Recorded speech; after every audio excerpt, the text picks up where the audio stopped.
exercise, they do it as rather than something that gives them benefit, it's more of like an escapism and a stress relief. And there's nothing wrong with using exercise as a stress relief, but when it's also tied in as an escapism and you associate that with, well, as long as I beat myself up, I get tired and sweaty, that ticks the box. But then not appreciating that when you've only had 5 hours of sleep 5 nights in a row, you're not eating enough to support that, you're super stressed at work. And then you get to these points like, 2 years, 5 years, 10 years down the line, and you get the women that you work with, Layla, which are then like, well, my thyroid is in a really bad place now. I've not had a period in 5 years. You start getting all of these things going on, and this stuff doesn't happen by accident. It happens for a reason. So what resistance training does is it provides, at least from our perspective, it provides a very well-controlled environment to create a stimulus which will give us an adaptation which is ideally favorable. And that adaptation isn't just about building muscle. Of course, we know having a bit more muscle mass has a host of metabolic benefits, but there's a bunch of other stuff that comes with that as well. So for us, we see resistance training as something that we can structure and plan. It's something that can be really easily measured, and you can titrate up or down the amount of stress that you put on someone's body in a really measured way. Welcome to The Body Never Lies. I'm your host, Leela Lutz. Each week, myself and experts from around the world help you uncover the secret ways your body communicates with you to empower you in your own individual health journey.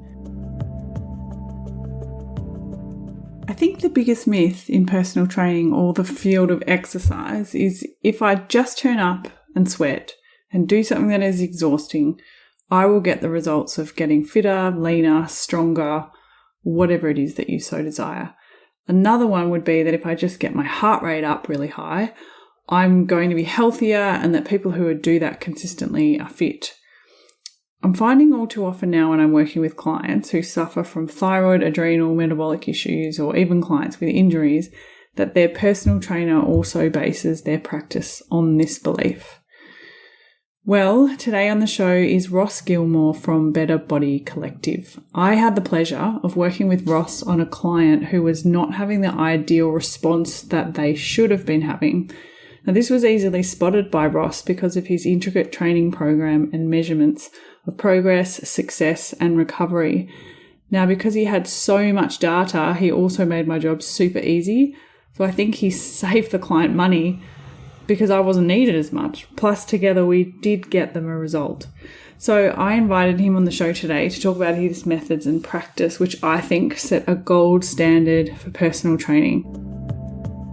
Today on the show, everyone, I'm really excited to introduce you to a friend who's become a recent acquaintance of mine because we've had the pleasure of working together on a client. And so I'm having today the amazing coach, Ross Gilmour. Ross, I had to have you on because you were such a pleasure to work with and so refreshing, because normally when I work with trainers, with clients, I'll email the client or the trainer and say, can you please send me the training program? And either there isn't one or it is a kind of really ad hoc written on a piece of paper kind of thing, or there might be a good training program, but there's no measurement of how that client's actually achieving success in that program. So when I met you and you sent me through your programs, I was like, oh my God, this is a breath of fresh air.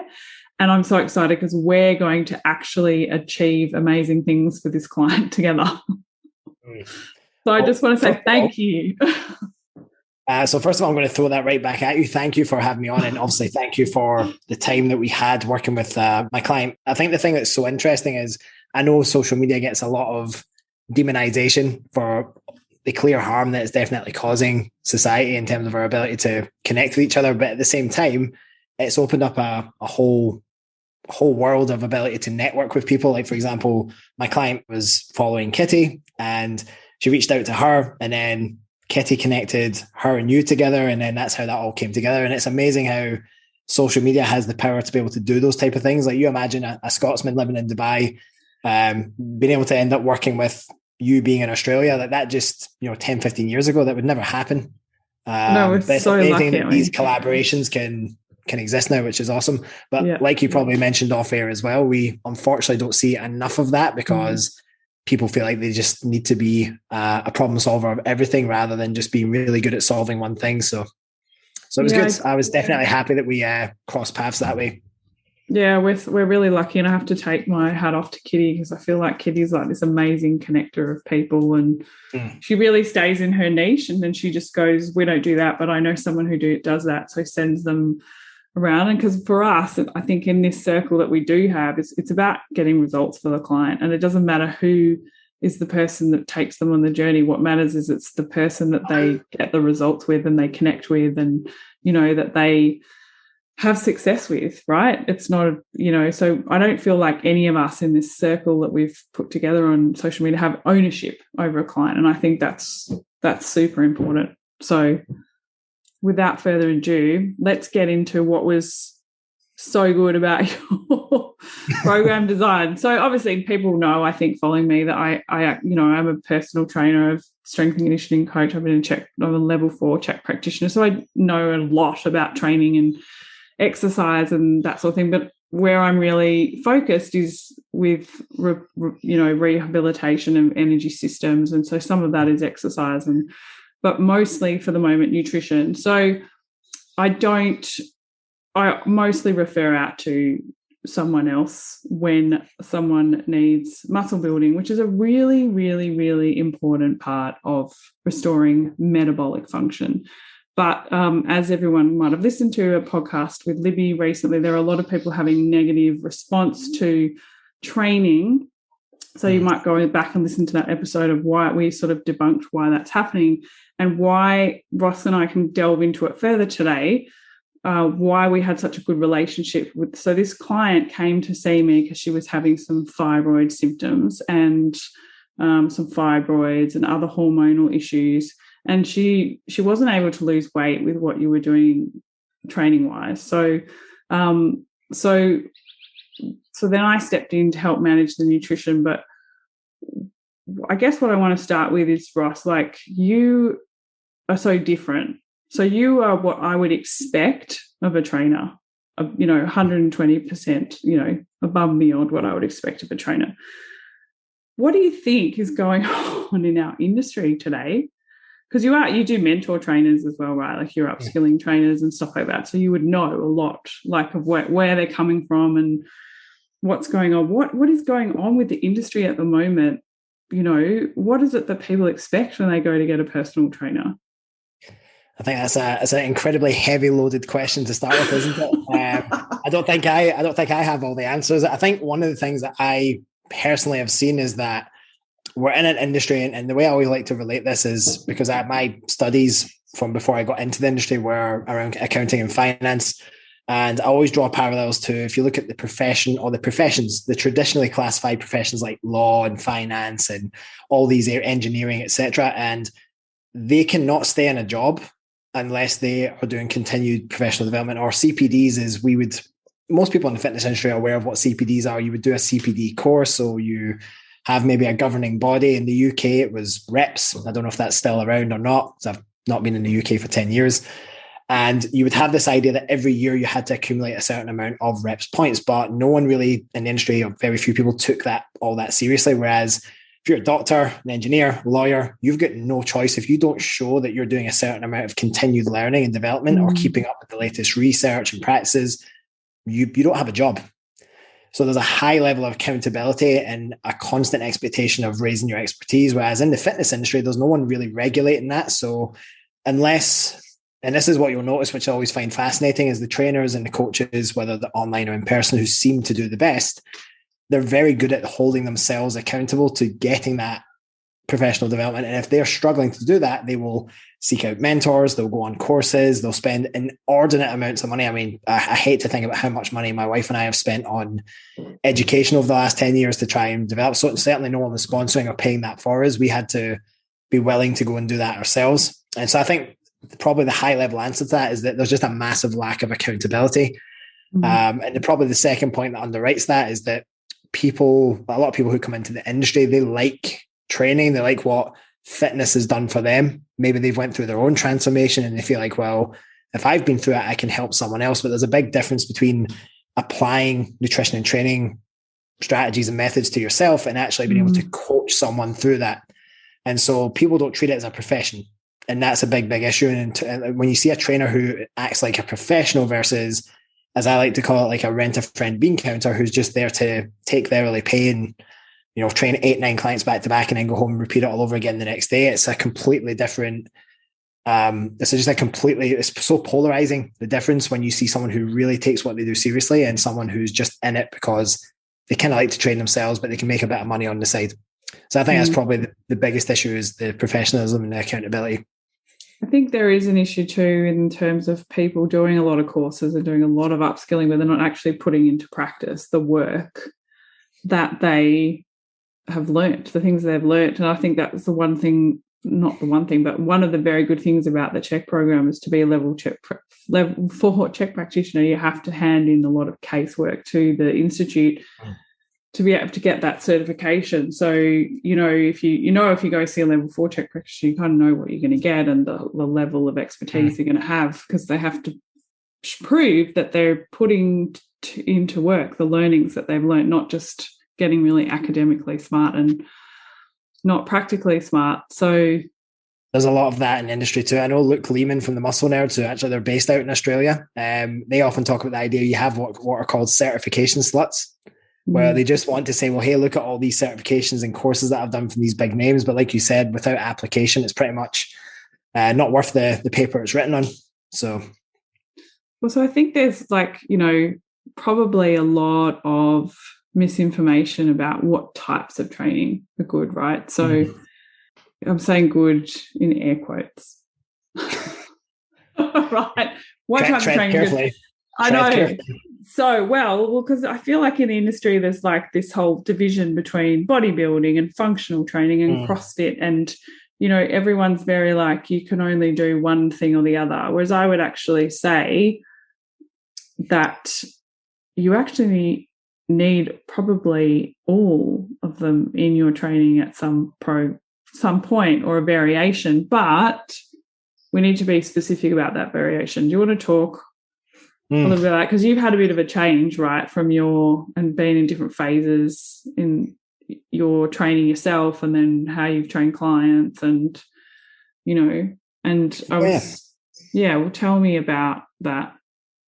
So, I guess the thing that probably got me into the industry years ago was I was much more interested in the sport-specific side of things. So I played rugby when I was back in Scotland, and naturally, when you're a 14-year-old lad who's trying to play first 15 senior rugby, and you're you've got a lot less physicality than the adults you're playing against, the first thing you want to know is, how can I be competitive with all these grown men? So that was the thing that usually, if you play a sport like rugby, it leads you into the gym, because you know that you need to do hypertrophy, but you also need to get stronger. And so you don't really know that much about strength conditioning at that point unless you go to a strength conditioning coach. So all you're really doing is you're following a bodybuilding program, which is pretty non-specific to rugby. And anyone who has ever been in a professional rugby environment, the training is very different from how a bodybuilder would train. However, it's probably the best type of training you can do when you're that age, because ultimately we know that, and even more research is emerging on this now, that it's not that muscle size and strength is directly, it's not like a linear correlation, but there's certainly evidence to show that the cross-sectional area of a muscle has a large impact on the ability to create force. So when you're younger and you've not got that base of muscle tissue, just going in and learning the coordination of how to lift weights and just putting on a bit of muscle, and literally 2 years later, I remember being 16 versus 14, the physicality that my brother and I would bring to the games was a different level to what was before. And they were just like, what the hell's going on? And that was just basic resistance training. So there's so many benefits to it beyond just the aesthetic side of things. And I think I've always retained a certain element of interest in bodybuilding per se, if you want to give it that label, which we would just refer to it as just hypertrophy training. Yeah. If you strip away all the brands and labels, it's just lifting weights for the response of gaining more muscle. Ideally, that's kind of the response. And then from there, I think CrossFit became a bit more appealing, just with it had a bit more of a tie into the rugby side of things. But then I moved to Dubai 10 years ago and stopped playing rugby because it just didn't make sense with I think also I just never got into that scene here. I just kind of got into, I liked CrossFit. I was getting involved in that. So I explored that for a number of years, ended up doing it competitively, went to regionals with the team and went quite far with it.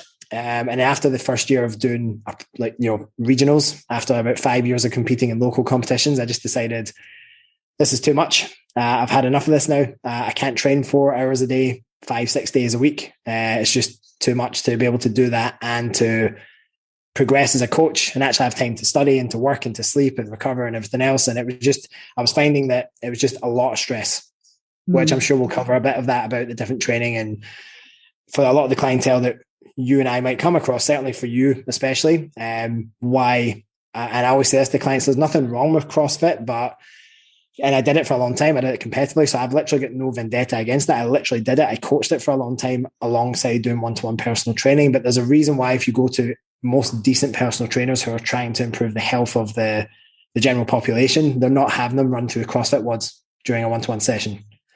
And there's a very good reason for that. If you look at the top physique coaches in the world, and that's obviously what my wife and I and our business and our team work on, is body composition. There's a reason that we're not doing CrossFit workouts to get body composition results.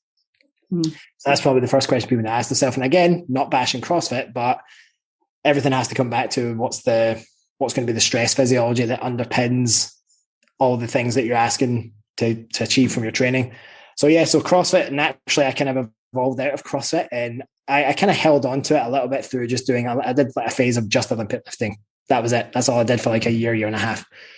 And then my wife and I decided that we wanted to do a photo shoot just as part of, just as a challenge, and also just, it's nice to have some images. You know how it is nowadays with social media. You want to get some imagery for your brand and to be able to use in marketing and social media and things like that. So we thought that would be a cool thing to do. And then I suppose we did that, and I quite enjoyed the whole process. At that point, I was kind of knocking on, I was I was 30, 31 at the time. And I kind of just decided, you know what, I maybe quite like to do a physique competition. So I reached out to the current coach that I now work with. I've been working with him for 3.5 years now. And his name's Callum Rystrick. For anyone who knows the physique world, there's a business called the Muscle Mentors. Well, he's actually just branched off from that and created his own business now that does just purely physique sports. But I reached out to him and I said, listen, I'm in no rush, but I just want to do whatever the best and safest approach is. I'll take as much time as it needs to put the foundations in place to actually be able to do a physique competition, and to do it not only well, but to do it safely as well.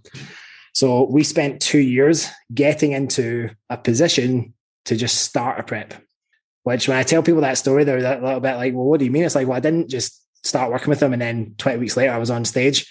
I wanted to really take the time to understand the process, to bring up my physique. Did we go through a dieting phase or a couple of dieting phases in that 2 year period? Sure, but nothing excessive. More just as a tidy things up, resensitize, insulin sensitivity, glucose uptake, response to training, and then push up again. So we got to a point where we were knocking on 4,000 calories per day on training days by the end of the last push. And that really set a fantastic kind of, we always like to say, a fantastic set point to come down from. And then just this past September was when I actually did my first physique show. But we spent a good 2 years preparing to be in a position where I could do a 22-week prep. Wow. And that I know that for a lot of people, they think, well, how would you have so much patience and what you hear words like discipline and willpower and all that stuff. I don't personally feel that people should rely on willpower, but that's maybe a conversation for another time, because as quickly as willpower is there, it disappears just as quickly as it arrives. So I think the clear thing for me is that I understood what I wanted to get out of it, and you put a plan in place, and it takes as long as it's going to take. And so that, I suppose that's probably and believe it or not, folks, that is the short version of the story of kind of what I've been through from a training perspective. But it's been, I would say that the last 3-4 years going through bodybuilding, as much as people almost think it's a bit, what's the word I'm looking for? But it's almost a bit kind of primitive. It's like, just like, there's not much to it. There's not much science behind it. And I would say literally the contrary. I probably learned more as a coach in the last 4 years than I have through the previous 6 or 7. Because as far as that, as you know, like, it has such a massive tie into physiology, and you learn a lot more about the very specific responses that you can get from the body when you do certain protocols and adaptations with it. So it's been an interesting 4 years for sure. And it gives you a great appreciation for the people who, the people who are like, for example, I've been doing that type of thing for like years and years and years on end. It's unbelievable the amount of focus and, I suppose they have to sacrifice a lot for that to become something that's so important to them. Well, I think the problem is that that's not how, I think when people think bodybuilding, that's what they think. They think the people on stage and whatever else. But if you just take away the branding, you take away the extreme side, because people love to focus on extremes. You take away the extreme side of the industry. If you look at just what it involves and how beneficial it can be, I always like to say to clients that resistance training is literally the fountain of youth. Yeah, it's one of the most underutilized lifestyle improvement methods, antidepressants, you name it. There's so many benefits, yet so underutilized. And as we were mentioning off air before as well, there's so many people that are scared of doing it because they think that they have all these connotations about what it'll involve or how they'll become or what they'll look like. We all know the famous women, I don't want to get too bulky statement that still flies around today. And I was like, well, if you find the secret, let me know, because I've been trying for 11 years and I'm still trying to find a way to make it go faster. So and make women huge. Yeah, I know, right?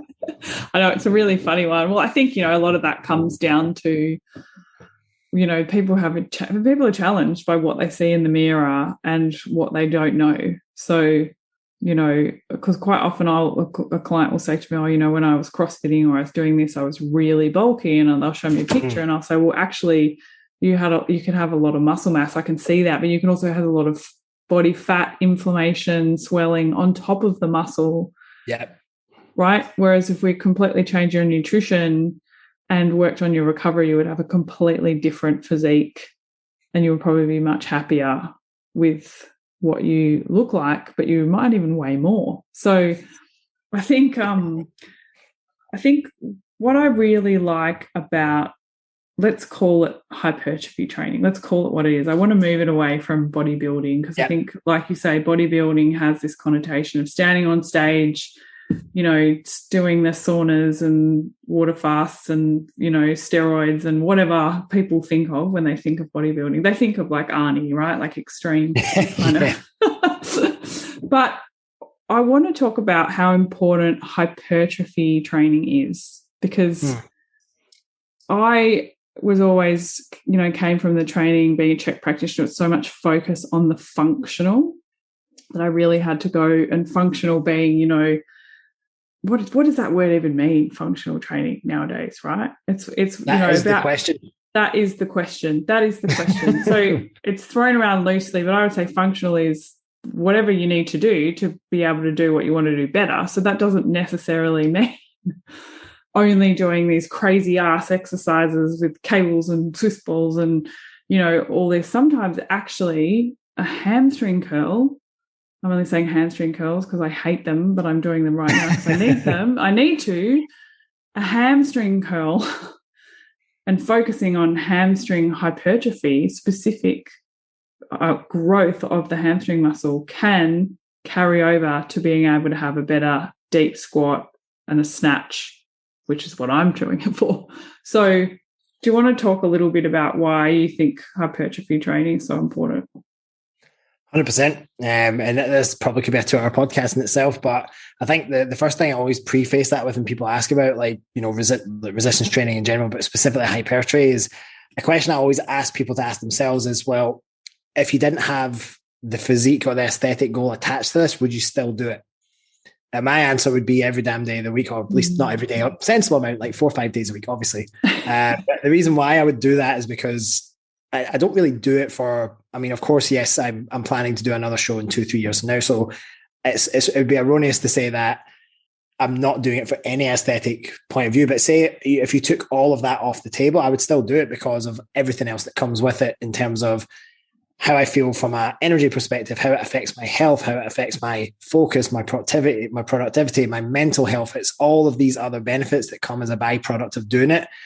That's the real reason I think the majority of people should be looking at doing it beyond the aesthetic side of things. And I think the problem is the industry's done such a good job. And I know this is Rich coming from a coach who does body composition with clients, but one thing we do with a lot of our clients is get them to think about what are the things you stand to lose by starting this? Because that's a question I feel like people never ask themselves. Like, what are you going to stand to lose by starting something like this? And what are you going to gain? Because there's always trade-offs with everything you do. So if you're going to go to the gym like 3-4 times a week to lift, what do you stand to lose? Well, you stand to lose time. You're obviously going to have to give up time to commit to that endeavor. You're going to have to potentially meet friction with personal relationships and all of those things, because people are going to not understand why you were this person and now you've had to shift your identity and start doing something which is different.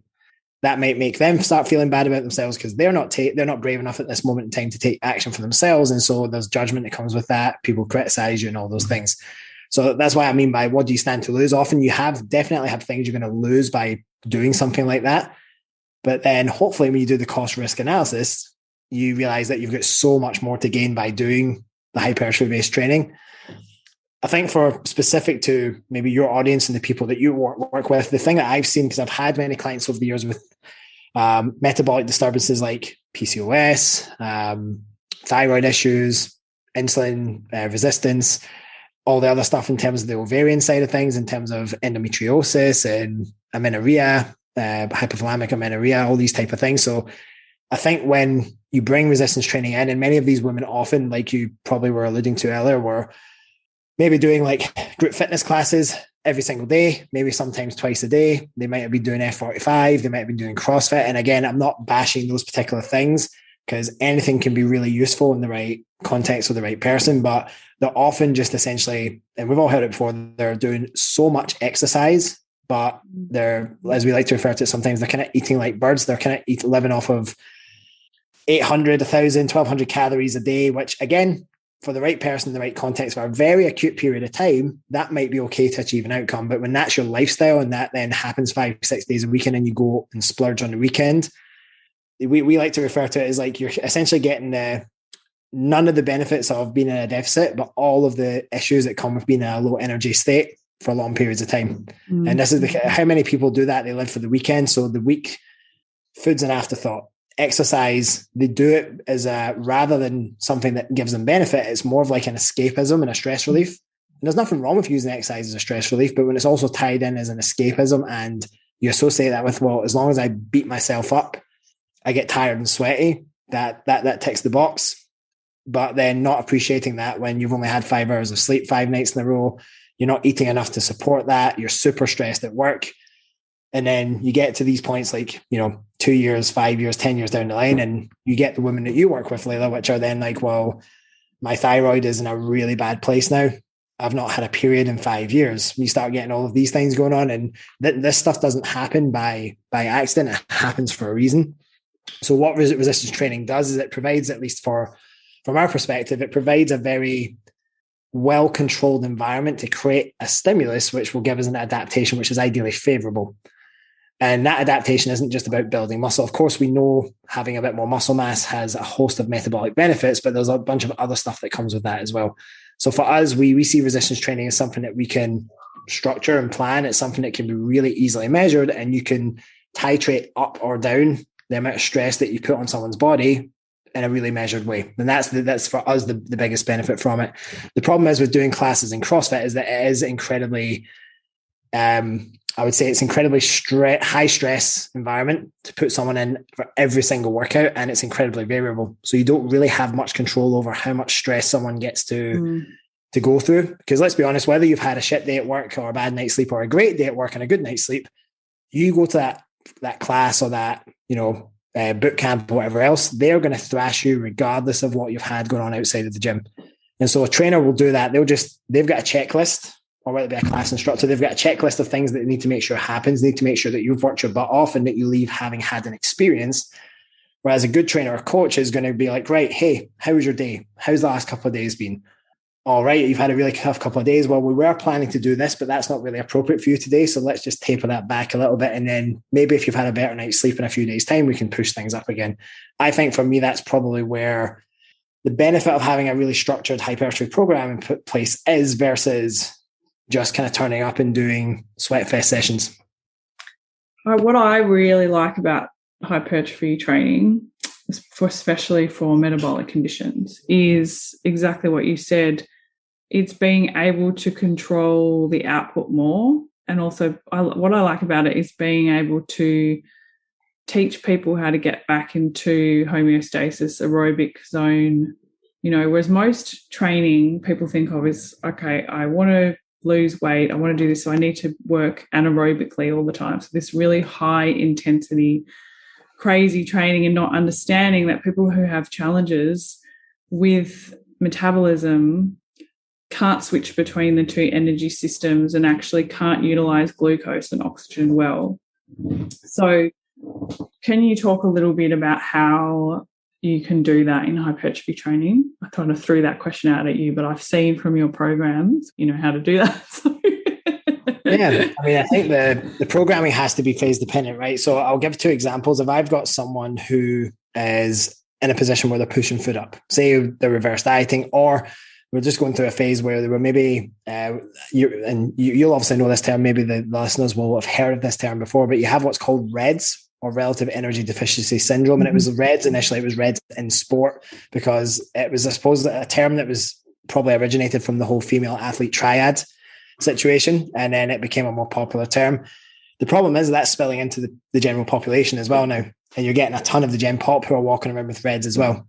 They might not be playing sport, but they're getting it via the obviously use of excessive exercise to try and achieve an outcome, but not supported with the right environment. And often what we've found is that, say someone comes to us and maybe their baseline on average is around about 1200. They might have days that's well beyond that, but say they're roughly 12, 13, 1400. The number is really irrelevant. This is the thing I hate when people talk, like, demonize that 1200 calorie number. For me, the number is not really the thing. It's the state, it's the environment's the thing. If someone is in a chronically low energy state, that is a problem. And that's unfortunately what a lot of people are walking around with. So if we're spending time pushing someone's food up, then the training ideally is going to reflect that as well, alongside their stress physiology and everything else. If I've got someone in a fat loss phase, for example, it's a bit different. And I always like to use this example. I never understand why trainers think it's appropriate when you get 4 weeks, 8 weeks, 12 weeks, say you're 16 weeks into a fat loss phase. And naturally, of course, you are going to have to slowly create a greater and greater deficit at some point in order for those adaptations to keep moving forward. The problem is that people are not starting from a good benchmark. They're starting already incredibly low.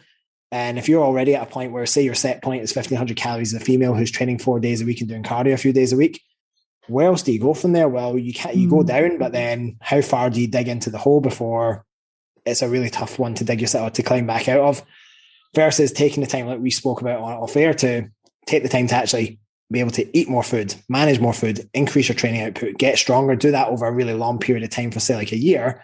And all of a sudden you're comfortably eating 2,000, 2,200, whatever it is, calories per day. Now you've got a really we always talk about the idea within our coaching, diet from a position of strength. So now you're in a position where your physiology is robust enough and resilient enough to actually handle the stressors of dieting. And that's what people forget, is that a calorie deficit is another stress on the body on top of all the other stressors you've likely got going on. We use the term, and it's a common term. I mean, you can easily research this and Google this. It's called allostatic load. So whenever we take on a client, we create a client case study and we're like, wait, what's their current allostatic load? And I like the way that Luke Lehman describes it, which is it's essentially distress plus eustress. So it's all the distress you get from all the external factors and the stress that you place upon yourself.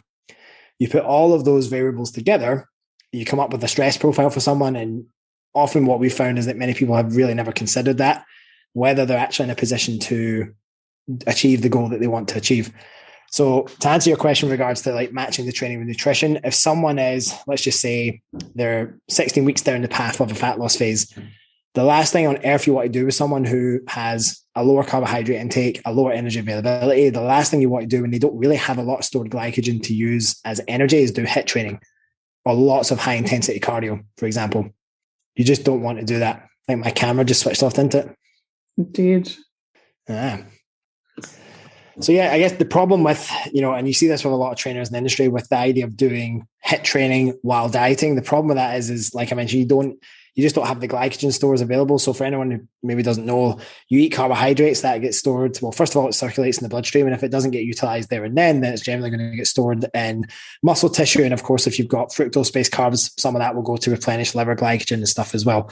And, I'm sure like maybe your listeners have listened to in the past, the importance of actually having enough liver glycogen to run a lot of those really important processes in the liver. So if someone's dieting, unfortunately, you are eating into that and you are going to be depleting those.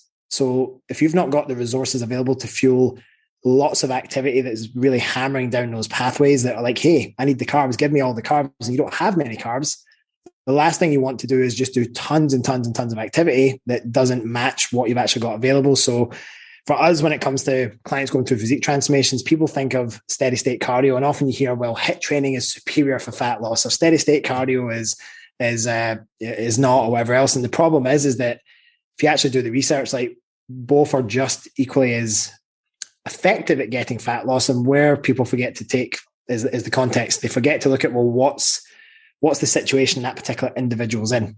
The thing that's great about steady state cardio is twofold. It's like we usually will actually have a baseline of aerobic based energy system work in, even if someone's in a building phase and even if someone's at maintenance, because ultimately, if you think about it, we are aerobic creatures by nature. That's the main energy system that we function and operate off. So if we don't have a strong enough aerobic base, we don't have that mitochondrial density and all of the great stuff that comes with that, then we ultimately are not very good at producing energy. We're not very good at using energy. And we don't really have that capability to create power output, to recover well, and all of those things. So we usually say to clients, like, take the time to build that aerobic base. And then as you go into a fat loss phase, because the aerobic work is so low stress on the body and is actually quite effective for energy expenditure as well, we're not asking you to hammer down that glycolytic pathway and use lots of carbs for energy. What we're going to do instead is that stored fat that you've got, we're going to ask you to tap into those guys a little bit more. So not only is it lower stress on the body, but it's actually going to then tap into the reserves that you actually have available rather than trying to hammer down a pathway where there's very limited resources. So for us, that's where the aerobic side of things comes in. Now with resistance training, like we mentioned, because it's very, very easy to measure the stress response of that, we can then, as someone gets deeper into a fat loss phase, say they were maybe at maintenance, they were doing a bit more volume, they were really pushing the training hard. The deeper someone gets into losing body fat, especially when you see physique transformations where it's a pretty big change or they've lost a lot of weight, the thing is that you're not going to be able to do as much volume because, again, resistance training is a very glycolytic activity. It requires mostly glucose to fuel that activity. So the deeper someone goes, we usually will pull volume down, but we'll keep intensity very high, because that way we're not trying to ask of the body more than what it's capable of giving, but it's still, signaling those metabolic pathways and those anabolic pathways that we need, like mTOR, etc., for anabolism. So it means that that just in simple terms means we're going to hold on to muscle tissue whilst being in a calorie deficit. And that's why we often hear in that kind of side of the industry, people talking about, you need to make sure that you hit your protein targets. You need to make sure you keep lifting while you lose body fat, because if you want to actually have some form of physique or maintain a physique that you've maybe put a lot of hard work into building, you need to do the things that actually help hold on to muscle tissue. And part of that is going to be resistance training, and part of that's going to be eating sufficient protein. So resistance training is very metabolically protective, and it's also very muscle protective. And so when anyone's trying to lose body fat or improve their health, it's kind of like it's always say it's like a win-win. It's both great for your metabolic health, but it's also incredibly good for the type of, if your goal is, and I'm not saying that, I think it's wrong to assume that everyone's goal is aesthetic in nature, because it's certainly not, and certainly it wasn't mine for a long time. So, but you have that win-win. You have the health side of things, and then you also have everything that comes along with that as well. I think it would be really good. You mentioned talking about volume and intensity. And I see this is displayed really well in your program. It was really easy for me to work this out, what you had programmed for this client that we worked on together. Can you explain volume and intensity and why they're important? So apparently nowadays you can't just define volume as the total tonnage lifted. And that's kind of true, because, you can have a certain amount of volume on paper, but depending on the type of stimulus that you get from your training session, one volume compared to another volume with a different stimulus might not be comparable. But assuming we're keeping the stimulus purely based around a very traditional hypertrophy model, we talk about volume, it's generally going to be the amount of tonnage you lift across a session. So whether you look at that per exercise, or you look at that across a session, or you look at that across a week or a month, whatever time frame you want to use. If I look at week 1 versus week 8 of a program, if I'm looking at volume, just an example, if I've started off someone with, say, 2 or 3 sets, so let's just take 3 sets of an exercise, and they're doing that for 10 reps or 20 kilos, we know that per set, that's 200 kilos of work over 3 sets. Assuming that we do it over 3 sets, that's 600 kilos of work. We then go 8 weeks down the line, and they're maybe lifting 30 kilos, but doing the same amount of weight. Well, you do the math on that, and very quickly, you've already added 100 kilos per set in volume. So we talk about volume, it's very much that total tonnage lifted, assuming, and this is the part that a lot of the research kind of misses out, that's assuming that your technique's the same, that's assuming that your range of mobility is the same. And that often just gets almost kind of just overlooked, but you often see people that really, when they try to push weight too quickly when it comes to progressing the lifts, technique and range and all these things can change.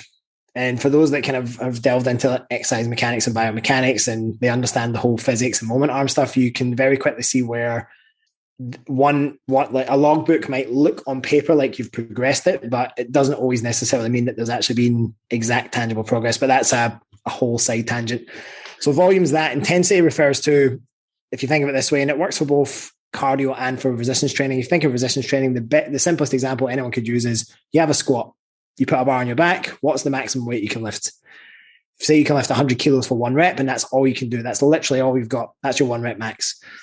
Your intensity would be described across just a general training program as being the percentage of that 1 rep maximum that you can lift in any given exercise. So we'd refer to a high intensity training plan. Lifting weights would be somewhere where you're 80% or above. And so you'll see a lot of strength athletes like powerlifters, Olympic lifters, etc., lift many, many sets for low reps at those very high intensities. Hypertrophy kind of sits a bit on the thing is it ranges across like a huge amount of percentages. They've said that even as much as or as low as like 30% of your 1 rep maximum, if you take the reps in close enough proximity to what they call concentric failure, which just means when you're lifting the weight and it starts to really slow down and you can't lift it anymore, this would be kind of more concentric failure. The more reps you accumulate in proximity to that, the more stimulatory they would say those reps are. So they kind of have this idea of if you're always in, and this is, you've probably seen this, Layla, within the industry, there's always like battles going on between is like RIR, like reps and reserve, a good training model, or should you always go to failure? And I would always say, well, it just depends. I use both models with clients depending on where they're at and periodize it in different ways. The problem is with a lot of people who leave reps and reserve is, especially if they're newbies to training and they're not very good at knowing what that looks like, they think they're leaving 2 reps in reserve and they're often leaving 5 or 6. And the problem is that if you've got 5 or 6 in the tank, it's those last 5 or 6 reps which are where you're getting the most return in terms of stimulus. So that whole side tangent was just to explain that you need to actually be training hard enough and close enough to your maximum effort in order to actually get a proper response. Now, as far as intensity for resistance training goes, what you'll see most people do is they'll kind of train in the 8 to 15 rep range, somewhere in there. It might be 8 to 12, it might be 10 to 15, but the numbers don't really matter all that much. The percentage there will usually border somewhere between 40 and 70% of what you could do for 1 rep for that particular movement. And that's where I would say the majority of hypertrophy training kind of resides, in that sort of percentage range. So I'm assuming there's going to be a follow-up question too. Yeah, because these are the things that, I guess most people turn up to their trainer and I'll say, okay, well, what are we doing today? And he'll just say, oh, just do, he or she, he'll say, just do 10 squats. Okay, you go over and do 10 squats. Is there a difference? I know the answer to this, but I want you to explain it in detail. Is there a difference between doing 5 squats and 10 squats? Is there a difference between doing, squats one session and lunges another session? Is there, I guess what I'm trying to say is a lot of trainers are just kind of making it up as they go along and everyone's having a bit of fun in the session. But why do I want to come to the gym and have you tell me every Monday we're doing squats and we're doing them this way because, and talk to me about how you change the squat for different results and why I need to squat every Monday for 6 weeks, 8 weeks, can you talk me through a little bit of that? I don't know if you realise how layered a question that is, but I'm going to try to keep it as succinct as I can. for the lay people, you're talking to lay people, not necessarily trainers, So I guess just in a nutshell, there's probably 2 main things that come out of that. The one thing that we're going to want to achieve with say you set up a training plan and it's going to be somewhere around 12 to 16 weeks in length. Progressive overload is ultimately what you're looking to achieve from any training program. And all that means in very simple terms is that you ideally need to be doing more work in some way than you had done previously. And you ideally need to be progressing that across a number of weeks. So the reason that you brought up obviously the intensity and volume thing, which I like, is that it's not a case of that progressing one or the other is right or wrong. It's going to be needs dependent and it's going to be contextual. So like I mentioned about that person who's going through a fat loss phase, for them, just simply holding on to or progressing their strength might be a better strategy than increasing volume because of where they're at with their energy demands, etc. For another individual, it might actually be more appropriate to really push volume for that person if they're on the opposite way, for example. And obviously, if they've got more energy available, it might make sense. So having a program where right, well, we're going to be doing the same thing now over an 8 to 16 week period or whatever it is. I have some clients, honestly, their training programs sometimes go on 24 plus weeks. If it isn't broke, I'm not going to change it. If they're still making progress, there's no need to make massive change. And I think that's probably a good point for general listeners, is that they often go to a trainer or they look for programs online and they're always looking for novelty all the time. They want things to change every 4 weeks. We have a big issue as a society now in terms of focus and attention. We really struggle to keep our focus on a given thing for long enough to see it through. That's a massive generalization, but you see it in many different arenas. Like focus is a big problem, whether it's people wanting to be productive at their work or whether it's actually starting something and actually seeing it all the way through to the end. In the fitness industry, that's one person hopping from one fad diet to another. They start, it's exciting initially, and they might see some initial quick results, and then it stops moving as quickly, and they start getting bored or frustrated or worried, right, this is not working anymore, I need to do something else. So the reason it's so important to follow, like say, for example, you gave the example of a squat. If you've got that in your program and you've set a baseline for that and you track that over time, it's very easy for you to see, right, am I getting the responsiveness that I want? The only way you can do that is if you actually have a plan, which is structured, and you actually track and log that over a period of time. Unfortunately, that's not what the majority of the gym attendees do. And it's also, unfortunately, not what the majority of trainers do. And I think I said this too off here as well. If I had to, even in the current gym I'm in, or if I had to go around Dubai and go into all the gyms and, I had to do a small visual survey of all the trainers that were working. Again, it's not a judgment. It's just an observation that probably, and this is being generous, 1 out of 15 would have an iPad and would be tracking their client's progress. The rest of them, it's literally like you said, it's off the cuff, it's random. There's no way. I don't care if you're Rain Man and you can memorize a gazillion numbers. You're not going to remember every single client's weights, reps, sets. And why would you want to waste headspace on that anyway, even if you were Rain Man? Why not put it into an app or a Google spreadsheet, and then the numbers will tell you what you need to do if you understand how to progress things. So that's probably the number one thing. As far as why it's important to know why you're doing what you're doing, is every single application of any method we do for a client is creating a response. Now, unless we log and we understand why we're doing what we're doing, we don't have control over what that response is. So you give the example of a squat. And let's just say someone's doing a 5-rep squat versus a 15-rep squat. The considerations around both of those, it's the exact same movement, potentially performed in a very similar way. The physiological adaptations you get from doing a 5-rep back squat versus a 15-rep back squat are pretty different. We know that the 5 reps, and we mentioned earlier about the idea of intensity, the stuff that you do, which is really high intensity, it has what's called more of a neuromuscular adaptation, which also means that the body the nervous system gets incredibly efficient and good at contracting all these different muscle tissues at the same time to get the weight as efficiently from A to B. Now, neuromuscular strength, or building that particular quality of fitness, doesn't necessarily, it has a little bit of a crossover, but it doesn't necessarily lend to you building muscle, because you've not actually taken the muscle tissue to a degree. And don't get me wrong, people do strength work, and you see this all the time. You have some people that do strength work, and if they're doing it right at that threshold where you start to get in, and I know that Paul can used to have strength, functional hypertrophy, had quite a broad range of ranges.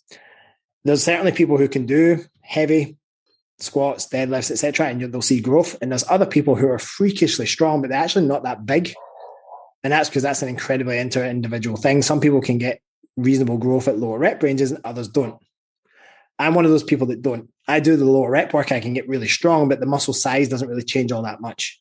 Mm-hmm. So if I'm wanting someone to build muscle from doing, say, a compound movement, someone can do 5 reps. And I would need to do enough sets of that to see a hypertrophy response, because there would need to be enough volume to trigger that. But if I do, say, 3 sets of 12 to 15, and you're in a rep range where you know that you're going to stimulate those pathways, that's going to be a very different response. But it's not necessarily going to be the best thing to improve your maximal strength.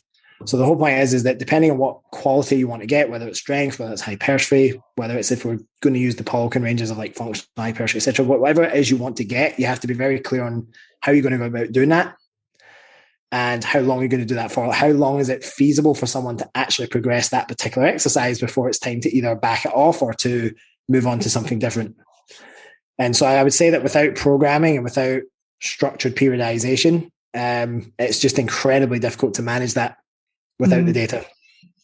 Well, and it's very difficult as well because if you're working, like we're working together, say, like we were, and so I'm looking at a client's temperature and pulse and I can see that they're dropping off after a particular training session, Monday's training session.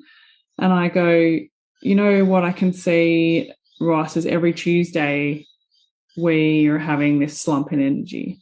So is it a slump in energy because there's inflammation from the training session? Is the training session too much?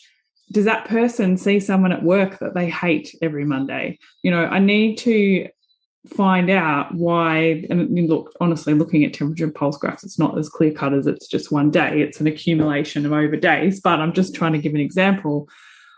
What is awesome about program design and working with a trainer like you who program designs well is every time I would see a deficit in this client's energy, I was able to pass back to you, hey, Ross, have you noticed this? Do you reckon there's something we could change? And you always came back to me with some possible ideas of changes that we could make. And it's not about you going, oh, well, she can't squat, squats are too hard, because I think everybody wants it to be like this simple, like something's stressing me out, so I should stop training, or something's stressing me out, so I should not do this. It's not. It's like looking at, you know, we were watching what day of her cycle she was on training. You know, we tried some new interventions that had some different physiological responses with the body. Like I just can't stress enough how much like how many results you can get for a client when you do this program design. Yeah, and you kind of mentioned it well about the menstrual cycle. I think that is still massively underappreciated, the importance of that in relation to how you program nutrition and training. I mean, you know yourself, like obviously I do nutrition and training for my clients. Obviously in the case of Maha, it was a team effort. But if I were, let's say, if I had one person I'm on and I was looking over all those things, there's no way that I can possibly make decisions about training unless I have the data around like what's your current nutrition looking like and where are you at in your menstrual cycle as a female. Because I certainly know that from looking at many of my female clients, and I work with, we spoke about this off air, I probably have, I would say 80% of my clientele are females.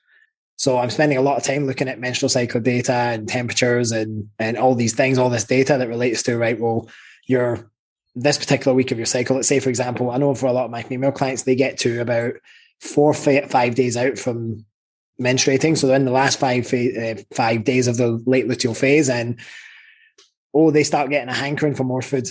And we obviously know that for many women, and it's not clear cut, it's not a case of their BMR does raise by this much. It's like, no, it can raise between anywhere from 0 to 300 calories of an increase in daily needs. So I have many female clients where the last 5 days of their cycle, and for some, it might even cross over a bit into menses. It might be like the last 3 days, and then the first 2 days of bleeding, like that's their kind of window where they just feel hungry, tired. They've just not got the ability to push intensity high. And so where that relates to like many female clients, I know that when they're in that phase, that's either a great week to do a bit more cardiovascular or higher reps, lower weight type stuff. They need to pull the intensity off because they can't handle that systemic fatigue. Or it's a great time to say, right, we're going to do an auto-regulated D-volume now. So we're going to pull volume and intensity right back. You're just going to go in and you're going to get good blood flow, good metabolic work, but we're not going to push the system because it's just not in a place to do that. And like you said, if you don't track all that stuff alongside the training, then you can essentially be doing a lot more harm than good. And honestly, it astonishes me. There's a lot of male coaches in the industry that the term gets referred to as cycle syncing. Like you don't need to cycle sync. That's a myth. You don't need to worry about that. And I feel like that's incredibly myopic and short-sighted to think that the menstrual cycle doesn't have a profound effect. Now, don't get me wrong, I've had female clients where they have very minimal changes as far as their response, but it's a minority, I would say. I would say the majority of the females I work with, there's quite a significant difference at different stages of the cycle, and therefore the training and the nutrition has to reflect that. And often, and this would scare a lot of women, often the answer is, right, lower output, more food during that time period. Yeah, 100%. And lo and behold, weight either stays the same or drops if they're in a fat loss phase, or there's no significant changes per se to their scale weight, And even if there was, that's not the point anyway. The point is managing the stress physiology so that they can function and be a human being, so that when they do come out the other side of that, they're ready to go back to hitting a full cylinder again. And that's so overlooked, and it's frustrating. It's totally frustrating because your menstrual cycle as well. Like, I use menstrual cycle as a feedback marker for how a woman's physiology is, because I think with a lot of my female clients, when they're regulated really well, they don't have this dip where a period is a debilitating thing, right? So I know personally for me, like on the first day of my cycle, I can do the heaviest training on that day in terms of lifts and stuff like that.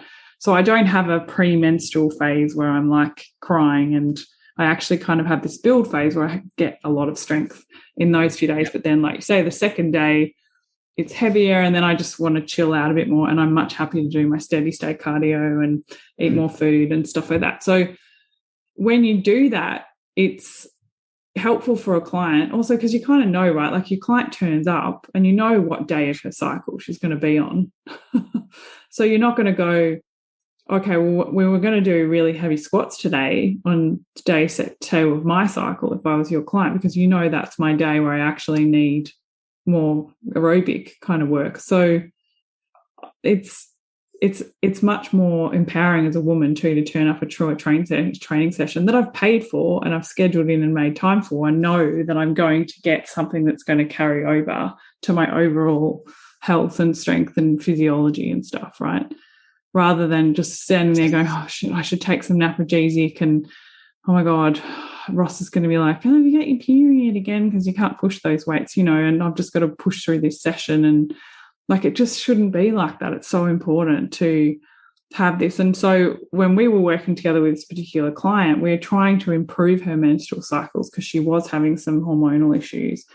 And you were so good with that, with pulling back on training when it needed to be pulled back. And I think it was really good for the client. I think, so I think there's so much to program design, right? And I think a lot of trainers get overwhelmed by it. So for any trainers who are listening, because I don't want them to go away, oh my God, I'm a bad trainer. Because I think a lot of the industry breeds this, make it up and have fun. And the clients want that as well, right? So they want stuff to be hard and they want it to be different every session. And if you want to break out of that as a trainer, you've got to be able to change it. So what would you suggest? Because I know you mentor trainers. Where would you start if you're like, okay, I am the trainer that makes stuff up, and you know what? I'm actually annoyed by it because my clients aren't really getting results, because clients don't get results when they're doing that. Let's just face it. Let's just be honest. What would you say to a trainer who, like, what's a good place for them to start in terms of just implementing program design and progressive overload without having to go and do 50 million courses? Because let's face it, you don't actually need to implement the good basis. No, I think a lot of coaches would be well placed. Just probably 2 main things would be really taking a genuine, and not a false, but a genuine interest in your clients and the other 23 hours outside of the gym. Because there's a lot to be found there with just actually asking the right questions and just learning about them. The second thing would just be having really solid systems in place. It doesn't have to be overly elaborate or complex. It just has to be something that allows you to just get a regular touch point and a feeler of what's going on a week-to-week basis. I know certainly within our coaching, I think we must have reiterated our systems about 20 odd times by now over the last 5-6 years. But we do essentially as part of our coaching. So we don't offer like one-to-one personal training only. I would almost say we're an online business first and foremost. It just so happens that we have, amongst all of us, I know certainly for me, my wife, Charlie, we've been doing this for over 10 years. And then our coach Emma has been 7 years. So we've all got experience on the gym floor, and we still do work on the gym floor, but it's maybe we're only doing maximum like 15 to 20 hours a week. Now, even for those clients, we do a weekly check-in with those guys. So every single one of the clients we work with, whether in person or online, we've got them to fill out the tracker. We have like everything set up on Google Sheets and everything else. We are actually about to move over to an app, which is a bit scary because we've been using a certain system for a long time, and now we're transitioning that over to an app.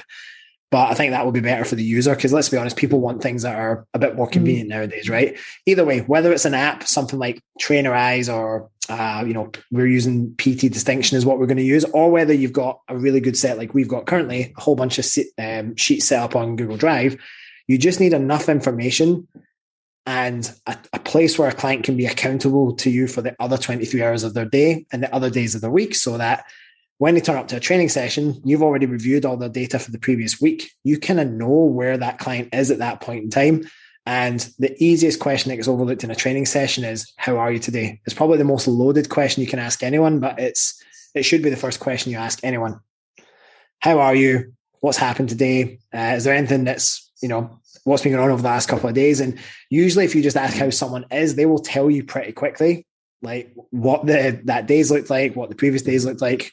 I usually find that within one or two questions, I can have a pretty good idea of, right, I know how I'm going to train this person today. Because I've seen their check-in and I've got more context on the things that I didn't know about between when I did their check-in and that training session. So I think for coaches, the big thing would just be start really simple, really basic systems in place so that you can check in with your clients often, get a really good overview and oversight of all the things that are going on outside of the gym. And that will then essentially guide it. It gets to a point where that literally guides your decisions in the gym because you've got the structure there and all you need to do. And it's part of the skill and experience of it, doing it over time, is you just get really good at taking, here's all this stuff. Here's what the person looks like in front of me right now. Here's the right course of action for today. And then you're going to have to anyway explore that throughout the session. Someone might come in and, they seem okay. And then you get halfway through and things maybe don't go to plan, or they start feeling a bit shitty or whatever else. So I think the biggest thing is you put yourself in a much more favorable position if you have the systems and the structure in place and if you actually care. So I'm hearing you say, like, if a client turns up for the session and you know that they're not in a good place, what do you do when that happens in terms of training? Because you're not going off the program, you're not letting them lie down on the floor. Right, let's be clear about that. And then what do you do if they keep turning up and saying that? Well, then, you just, the big thing was, let's start with the first question is what happens on the day. So for me, I know if someone turns up and let's just say we know that, I'll just use Maha as an example, the client I had as an example. So it might be that they come into the gym that day and the energy's not there, the fatigue's there, and we're just about to go and we've got like 3 sets of deadlifts planned at the start. First thing I'll do is, well, listen, let's not make any judgment calls now, because it's like sometimes someone might come in and they might feel a bit so because of the day they've had, and then they kind of get into the warp and stuff and they start actually, things kind of ramp up a little bit. So you kind of get them through the warm-up sets. It might take a bit more time just to get them into the groove of things. And then I'll usually have a look at, right, well, let's get into this first working set.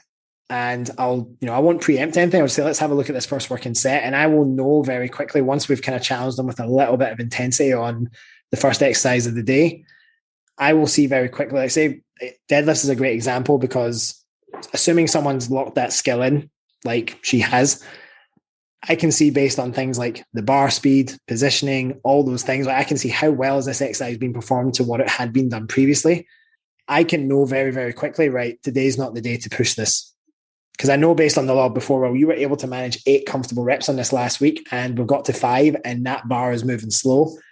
That's not how this should be. So you kind of know based on previous sessions.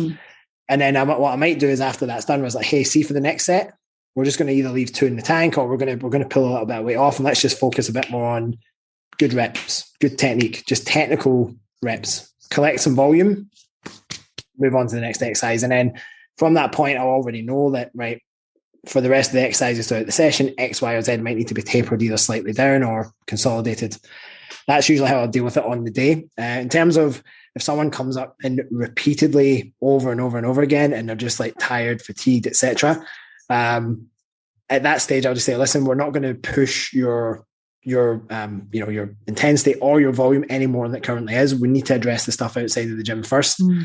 And so I usually then I'll spend a bit of time digging into like what's going on, like what's holding you back, and then in their check-in that week or the following week, or even I do a fairly decent job of touching base with my clients throughout the week as well. I'll just kind of find out, hey, like when we had your session on Tuesday, this might be a Thursday, for example. Hey, how are you feeling since the last session? Have things got any better? And it might be that like I'm not sleeping, I'm stressed about a deadline at work. I'm not eating enough. I've got digestive issues at the moment. I've got a flu. There could be a number of reasons. The main thing is just to make sure you're consistently checking in with them until they kind of give you enough signs that there's a green light that you can start kicking on again. But what I certainly wouldn't do is I wouldn't just then ignore what they just told me. There's clear signs that the body's not in a good place. I wouldn't then just like push them for the sake of pushing them just because I feel like, well, it's week 6 now and we should be here and we need to push on. It's not about that. It's just about doing what's relevant for that person at that given moment in time. Mm. And so you've got quite a lot in your toolbox because you've had a lot of experience and you do nutrition and stuff like that. When and how do you refer out?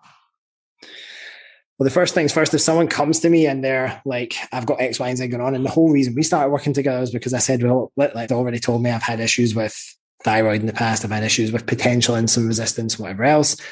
First thing I say to any client is I'm not a clinical nutritionist, so these are outside of my scope of expertise. I make that very clear from the start.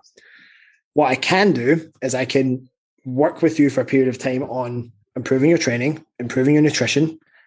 We'll see how that responds. And that was literally what made us reach out to you. We took her through like a good 6 months of bringing her food up, getting her into a good place, reducing stress, doing all the stuff that we like to refer to it as prepping the prep, like going through that priming phase. And then we then dieted for like about I think it was a 4 or 5 month period and nothing was budging. And so at that point, I'm like, well, you know, if we're doing, and I kind of made sure that her adherence was very, very high. So it was like, well, I know that the plan has been stuck to, I know that things have been followed through, but something's not quite right.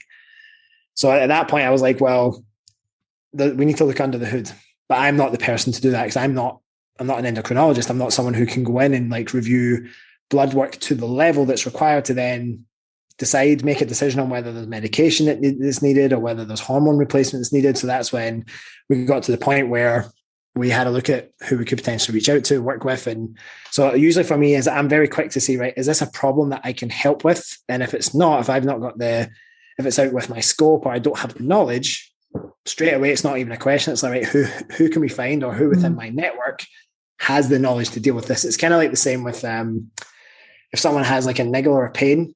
I mean, I had a little bit of time doing post-rehab stuff, post-operative rehab. So I can take a stab at helping alleviate some maybe pains and niggles. But if I have a little look and it seems like, right, this is not something that can be addressed through correcting biomechanics, through a little bit of soft tissue work or through muscular work, once it starts getting towards neurological stuff and, you know, osteo-related stuff, i.e. when it starts coming to the joints and the bones, that's beyond my scope. So then I need to refer it to a chiro or a physio or whatever else. So it's the way I looked at it, it's the exact same thing. If I've got the tools in the toolbox to help provide a solution, I'll explore it. And if it seems like this is not something that can be solved by X, then straight away it's a referral out. I think it's an interesting one, hey, because you seem really comfortable to do that. And it's not something I think that a lot of trainers are comfortable with. How does it make you feel, and what is it that you put in your mind when you're doing it that makes you okay to do it, if that makes sense? Because I think a lot of people think, oh, I don't know how to fix this problem, so there's something wrong with what I'm doing. Or I mean, I think the thing is, first of all, it comes down to the more confident you get in what you know, you all of a sudden start to become very confident with what you don't know. So for me, I'm always thinking, like, first and foremost, like, what's going to allow me to get this client the best possible outcome? And it's very simple. If I don't have the resources or the tools to get the outcome they need at that moment in time, then I better do a damn good job of finding someone who does have that, because the sooner that they can resolve that, the sooner I can use my skill set to help them get that next point. So for me, it's a case of, I just see it as, well, this is an obstacle. It's a roadblock, and we don't go any further until that's been addressed. Once it's been addressed, then it doesn't devalue what I do. I'd rather be someone who's in a position where I happen to have done the networking and have the network to be able to say, well, actually, if you're having this issue, I know someone who will be able to help you with that.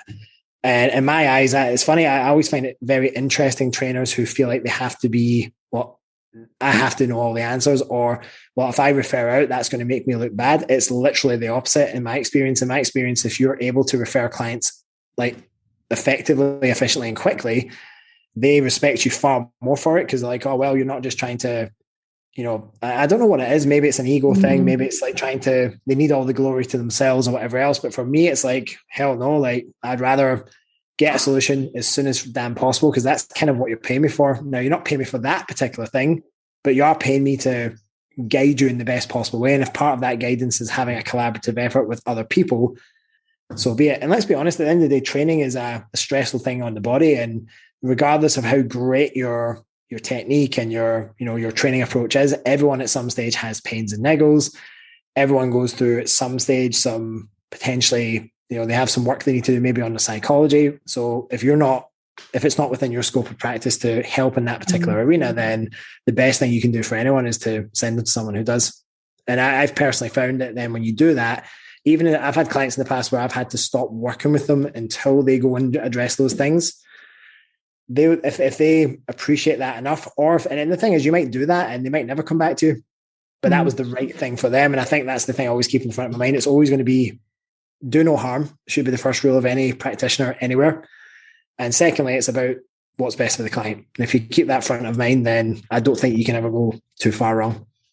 100% agree with you. And I think, sometimes people work with multiple practitioners as well, right? I tend to refer a lot of clients on once they've got their metabolic health in order, and I know that they can do a fat loss phase. I don't necessarily have to do that fat loss phase with me. And depending on what they want to do, they might be an athlete, they might be a housewife, they might be, depending on the context of what they want to achieve that goal in, is going to depend on who I'm going to refer them to, because, I rely on, even for myself at the moment, going through a body composition change, I like to seek help and get coaching for that myself. So, because it's quite funny really, because I've always been athletic, but I've never had to lose this much weight before. So I want to train at quite a high level. I want to do quite complex things and have quite a lot of output, but still protect my metabolism. And so I rely on a lot of coaching from Libby Westcombe. But interestingly enough, I might not send her client who wanted the same thing because they don't have the athletic background that she specializes in. They actually have more of a novice background, and they might just need something completely different. So it's not to say that I have one person that I'd refer out to, you know what I mean? I might have someone who I just go, I know that person would love Ross. I just know they would love you more than all the other coaches I know, right? Because I think the huge part of referring out is knowing that they're going to connect with the client that you're going to send them to. And interestingly enough too, I think people come back as well. I think what I've noticed is when you ask for help and you're like, it's really about solving a problem for the client. That's what it's really about. They actually trust you more and they come back to you for more. It's because that's been my experience as well. Yeah, it's not about your ego. It's just I said I had a problem and you really wanted to solve it for me, and I feel seen, I feel heard, I feel acknowledged. I'm going to come back to you. So, I think it's a really interesting one, referring out. I think this whole thing as well that's been really good is the way we were able to collaborate, because I think what was easy about that, and tell me from your side if you were wrong, because I really want to encourage this in the industry more. Yeah. This collaboration. I was like, you take data and I take data. And so I feel like it was really easy to just share that with each other. From my perspective, I was able to look at it and go, yeah, like I was talking about before, okay, let me just check your training load that week. No, that looks fine to me. Okay, then I was able to ask the client, okay, did you have any emotional stress? Okay, let's check the food log. So it's all there. So I didn't even have to talk to you that much in the process. We did touch base regularly here and there with a couple of text messages, whatnot, WhatsApp. But it's pretty easy to just see it all there. And we just we just use Google Drive. We just share a folder in Google Drive with a spreadsheet, and it's actually quite simple. So yeah, I think that was really nice as well, really. And the client could see it all as well, because she had total visibility. It's her training program, she owns it. It's her nutrition program, she owns it. It's not a secret file that she can't have a look at. And then the way that it was visible is that we were both able to actually look at it, because Google Drive is awesome for that. We can all look at it all at the same time and see what's going on and all at the same time.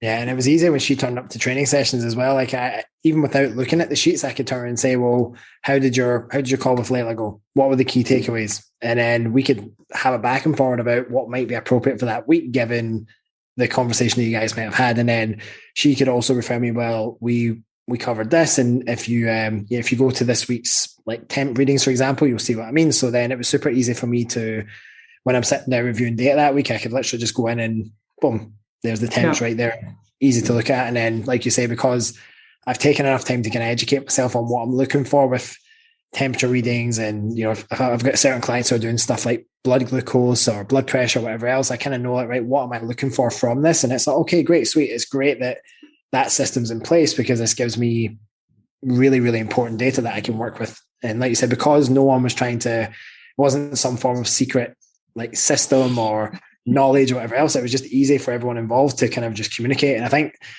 that's probably a massive takeaway point in any relationship, whether it be a coaching, personal, business relationship. Communication is everything. Once you lose that, the relationship breaks down.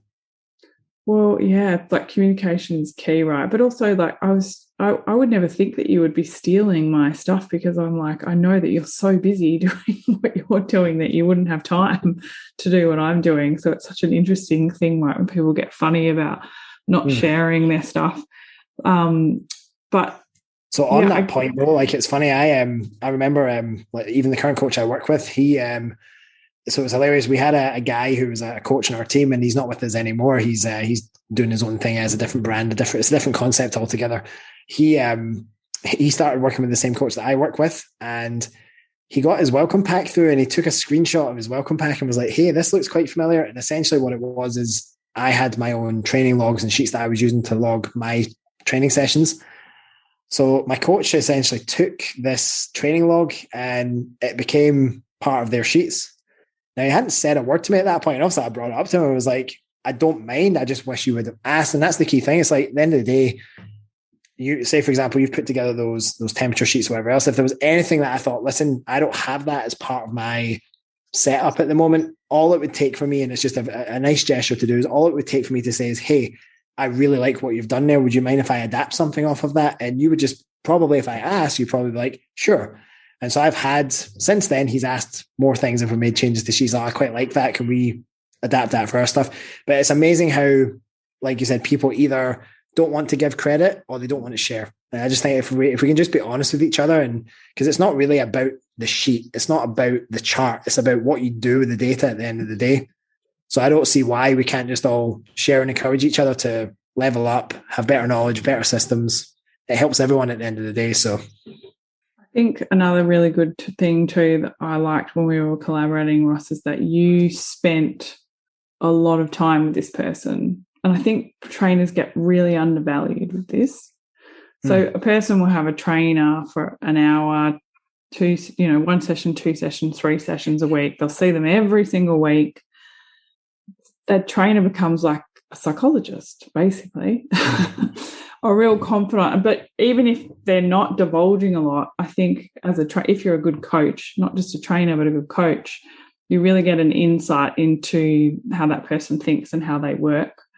And so, whereas when I do my nutrition consults, sometimes they're just an hour a fortnight or half an hour, or depending on what we're working on, I'm not able to get as much insight. Whereas you had a really good relationship with this person, and because you have this holistic view, and I'd be going, the data's showing me some stress, you were able to feed back to me what the potential stress could be. Because sometimes it's not actually about me changing the food or you changing the training. It's about the environment, right? Yeah, I always like what Chris Kresser used to say was, genetics load the gun and environment pulls the trigger. And it's very much the case. Like, sometimes you can control the environment and sometimes you can't. I think the thing is that I remember hearing about I can't remember who it was. It was someone that I got mentoring from at some point. I think it was biomechanics. And this is completely not related to biomechanics, but I just really remember this, things that just stick with you when you hear them is, if you think about a physiotherapist, they might see a client for half an hour and they've got like a full stack of clients they've got to see throughout that day. there's only so much change they can affect in that half hour once every 2, 3, 4 weeks. But you as a trainer, like you're seeing them, like you said, 2 hours, 3 hours every single week. You have such a huge amount of touch points with that individual. And I kind of see it as it's a massive responsibility because someone's investing so much of the time, effort, money into you. If you're doing your job right, you can't not build a really strong interpersonal relationship with that person because they are, they're really putting a lot of stock in you to help them. And like you said, I mean, I do think that you shouldn't end up becoming too much of a psychologist to your clients. I do think you need to be empathic and you do need to listen. I also think you need to set boundaries as well with how far that goes in either direction.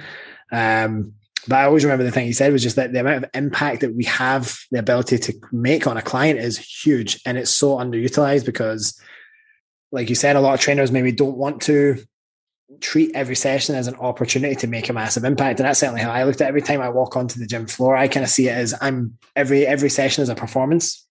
And I'm no one else is. I'm not really caring about what anyone else is looking, but I'm like almost if I think of I've got 4 of my own sets of eyes looking down on me and I'm looking at, right, is this the best effort you can possibly give right now to make sure that client got the most value out of that hour? And that's the way I look at it. It's an hour, 2, 3, sometimes 4 times a week to be able to make a massive impact and benefit on that individual's life. So it's unfortunate that level of responsibility and ownership isn't the norm, but it should be ideally. Yeah, I think anything that we've said today too, like, I want to make it clear that Ross and I aren't saying that CrossFit's wrong or going to a trainer that just makes up every session is wrong. It's just understanding the context of what you're doing and what you're going to get out of that. So if you just want stress relief and a bit of fun, you might just be happy to pay to go to a trainer for an hour who gives you some fun stuff to do and makes you feel, moves you around. And there's going to be some physical, psychological, emotional fitness benefits from that, definitely. But what we're saying is that if you want a certain result and you want to do that result with respect to physiology, to, longevity, all that kind of stuff, you actually need a planned program design. Yeah. I completely agree. I think there's room for so many different types of coaches and trainers in the industry. And I think that's the problem. We do have a bit of a elitist industry at times, in the sense that it's just like, well, if you're not offering the most optimal service, then you're just garbage. Well, it's not the case. Like you said, some clients just don't want that. That's absolutely fine. I think where it gets interesting is that there's a massive mismatch between expectation and reality. Many people want to pay the rep counting, I call them expensive rent-a-friends. They want to pay the rent-a-friend prices, but they expect the elite results. And it's like, well, if you want the attention to detail, the high-level results, the efficiency, the effectiveness, that comes. And I'm not saying that everyone who charges a lot of money is actually worth what they're doing. There's a lot of people who rip people off in the industry as well. But for the most part, you will kind of get what you pay for. And so, like you said, you've just got to do a bit of a cost analysis of like, okay, well, for what I want out of this right now, if I just want someone to, push me quite hard in the gym and I want to make sure that I really enjoy my gym training, then sure, you might want to pay for that trainer. That's what they do. And there's room for both of those individuals, both the client and the trainer. But like you said, it's when people get frustrated with what they're not getting. I always like to have this phrase, you can't expect the results for the work you didn't do. It's as pure and simple as that. We're also just expecting that the only way to do something is by one way. That reminded me, actually, when you made the CrossFit example, I was going to bring that back. So I've had a number of clients where they've came to me initially like quite overweight and they literally wanted to get the body composition result. And it wasn't like they wanted to go and do like Spartan Warrior races, a Tough Mudder, or potentially join a CrossFit class or something like that. But by the time they got leaner and they got healthier and they got into a place where it opened up new possibilities for them. And so what I would actually say is that sometimes taking a phase of focusing on your body composition, it will open up new possibilities for you. And I've actually had many clients that they've ended up going on to love doing their CrossFit 3-4 times a week, or they went on to keep a little bit of like 2-3 times a week, a bit of resistance training, but they really enjoy the long distance stuff or their adventure races. For me, that's an awesome result because it's literally changed their perspective on life. And so, like you said, we're not saying that anything should be more superior to the other. It's just that it has to fit at that moment in time. So, and even within like hypertrophy training, strength training, there's going to be different things that you love and enjoy. Like Libby and I were talking about the other day, we were talking about, okay, with my next phase, what am I going to do? And, what motivates me about training, knowing so much about anatomy and physiology and biomechanics, is being able to do something better, not necessarily harder. So what I love is the whole mind-muscle connection and getting every muscle in the exercise to work. And so I'm more likely to be motivated by that than pushing the weight beyond the reps, where I'm going to get that muscle-mind connection. So there's no point for me going for that focus where someone like Kitty, if really pushes seriously hard weight, she's really motivated by that and she really loves that. So I would never give her my training program because she wouldn't do it. So it's not to say that we're not getting stronger, both of us, or we're not improving, or we're not achieving something. Like, there's so many different ways to do it. And that's the job of your personal trainer, right? Is to go, well, what do you like about training? And what do you want to do later? So I want to get back into gymnastics and sprint training and those kind of things. But I need a hypertrophy base to do that, right? And maybe that's a good thing, I guess, to talk about. Like, hypertrophy is really good for metabolic function. But what kind of things can hypertrophy lead to? Like, if you start with your resistance training, like, how's that going to carry over to other things? Like, why should people start with that? I think just to touch on your point about the enjoyability of a program, I always say that, sets, reps, tempo, rest are all important, but enjoyability of a program is probably one of the most overlooked variables. If someone doesn't enjoy what they're doing, or they're not going to stick with it for long enough, then you can have the most technically beautiful written program in the world, and it might not make a difference. But I agree. So you've got to actually enjoy what the hell you do. And people have their gears grounding from different things. Like you said, some people really enjoy the intensity and really go into failure, and other people, they prefer doing a bit more volume and they really enjoy the technicalities of what they do and all that jazz. In terms of what it does, I think, like, you made a really good example earlier in the podcast about why someone might do a hamstring curl, not necessarily because they want bigger hamstrings. They might do it because they know that it's going to make them better at performing another exercise activity. And I think that's the thing, is stronger people are harder to kill. And there's a number of reasons for that. And so it carries over to your day-to-day life. It makes what would potentially feel arduous or a struggle during the day, like when you go about your day-to-day life, everything is just, from a function perspective, is just easier. So if you're stronger, you've got more cardiovascular fitness, you get more energy, you can just do more things, and it takes less effort to do it. And I think that's one of the most overlooked parts. You get the people who are really anxious or depressed, or, and they've not maybe got exercise in their life, or they've not got really any form of nutrition in their life. The number one thing that helps a lot of people to do is just live a much better quality of life. So I think that's, for me, beyond anything else, that's the biggest benefit of resistance training, is it just exponentially improves your quality of life. And then beyond that, like you said, there's a difference between, and we talk about this in the course that we do for exercise mechanics, where there's feats of strength, which is kind of like, you look at someone externally and they're like doing something that's a great feat of strength. Like, they've been able to lift this weight, or they've been able to do a 1 rep max X, or they've been able to carry this crazy yoke 50 meters or whatever else. That's what we'd call like a feat of strength. Whereas actual muscular strength is very different, as in the ability of the muscle to actually contract forcefully. And ultimately, you don't really get the ability to do that well unless you learn how to train well. And hypertrophy training helps you build that base. The thing is that having the ability to contract muscle tissues well and accurately carries over to the feats of strength. And it carries over to sports performance and athleticism. Granted, at some point, you're going to have general adaptations, and then you're going to have to train for more specificity. So obviously, by the sounds of it, with what Libby does with some people with the sports performance stuff, there's going to be phases where you're likely going to have to train something a bit more often, a bit more frequently, if you want to get better at it. You need a certain level of specificity to do that. So, for example, this is why powerlifters bloody squat, bench, and deadlift 3 times a week, 3 times a week. They have to repeat that same thing often to get really proficient at it. So it really just depends, like, what do you want out of your training? Like, what do you actually want to have, not just when you're in the gym, but what do you want to have outside of the gym? If it's to feel like you have more energy, is this for your mental health? If it's to be able to go and eventually do an athletic event or play a sport or go and compete in a powerlifting meet, whatever the hell it is, the base will generally be, do you have enough muscle tissue to support your joints, to support you strength-wise, and to support you metabolically. And if you've got those things all checked off, then you're good to go. Yeah, and I think that's like good coach will really help you tap into those whys, right? Because if you don't have a why, a purpose, you won't do it. Like, it's not enough to just want to look better. And like I said earlier, as much as we work in that field, and I've got a lot of clients now that do things like photo shoots. I've had one or two recently step on stage. But honestly, when you ask them like why they did what they did, it wasn't really about, well, I just wanted to be really jacked and wear a bikini or shorts and step on stage. The stepping on stage wasn't really the thing. It was this was a challenge, and I wanted to prove to myself that I could start something this hard and that I could see it through.